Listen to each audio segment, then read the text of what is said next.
Praise the Lord, good morning. आज सुबह के मनन में मैं आपका स्वागत करता हूँ। आज मैं पढ़ने जा रहा हूँ भजन संहिता 131 का पद 3 में यहाँ लिखा है, यहोवा जो आकाश और पृथ्वी का करता है वह सिय्योन में से तुझे आशीष देगा। मेरे जो ये वचन हमने कई बार अपनी लाइफ में पढ़ा होगा। मोस्ट प्रॉब्ली हमारे घर में जो कैलेंडर टंगा हुआ है उस पर कभी कभी हर साल हमें दिखाई दे जाता है और हम नॉर्मली पढ़ते हैं, इसकी घोषणा भी करते हैं परमेश्वर से।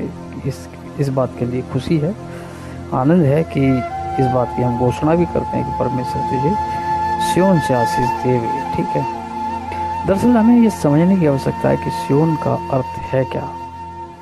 सिय्योन ग्रीक में मैं आपको थोड़ा सा बताना चाहूँगा। ग्रीक में मेरे जो सिय्योन जो है, सिय्योन ग्रीक में इसका ओरिजिनल मीनिंग क्या है ये थोड़ा सा मैं आपको बताना चाहता हूँ। सिय्योन जिसका मूल अर्थ होता है सूखी जगह या धूप वाला पर्वत।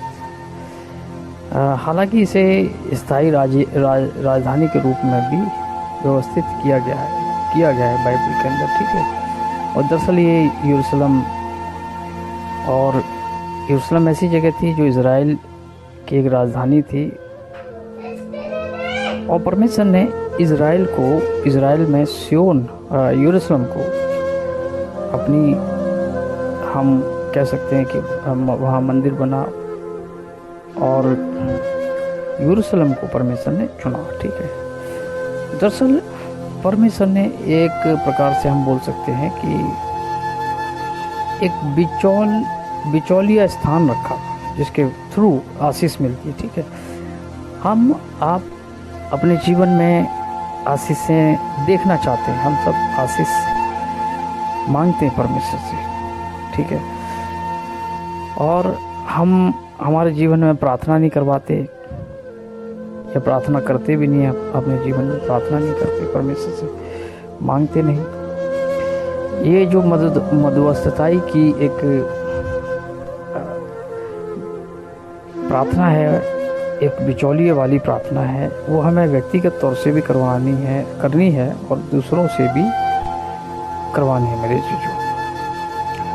मेरे जो जब आप प्रार्थना करते हैं, परमेश्वर की तरफ देखते हैं, ये दरअसल बाइबल के अंदर जो ये वचन है भजन संहिता 134:3, ये दरअसल वचन जो है एक प्रकार से आशीष वचन भी है। जैसे हम आशीष वचन को लेते हैं चर्चेस के अंदर कि परमेश्वर अपने मुख का प्रकाश आप पर चमकाए, है ना, इस प्रकार से हम आशीष वचन लेते हैं। उसी प्रकार से मेरे चीज़ों ये एक आशीष वचन है हम सब के लिए। आप इसे अपने जीवन में आशीष के रूप में ग्रहण करें कि परमेश्वर मुझे सिय्योन से आशीष देगा। ठीक है, आपकी जीवन की राजधानी क्या है ये आपको डिसाइड करना है, देखना है कि आपके जीवन में दरअसल राजधानी कौन सी चीज़ को आपने प्राथमिकता दे रखा है। क्या आपने संसारिकता को दे रखा है या परमेश्वर के जिस प्रकार से यरूशलेम पवित्र नगर था। ठीक है, पवित्र नगर का मतलब यह है कि परमेश्वर ने उसे चुना था, उस स्थान को चुना था।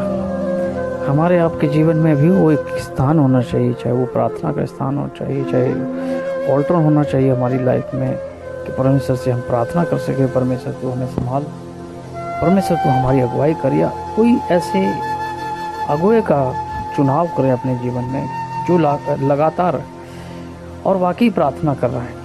ऐसा नहीं कि सिर्फ बोल दिया कि मैं आपके लिए प्रार्थना कर रहा हूँ, उसके साथ अपनी प्रेयर रिक्वेस्ट से साझा करने से कोई फ़ायदा नहीं।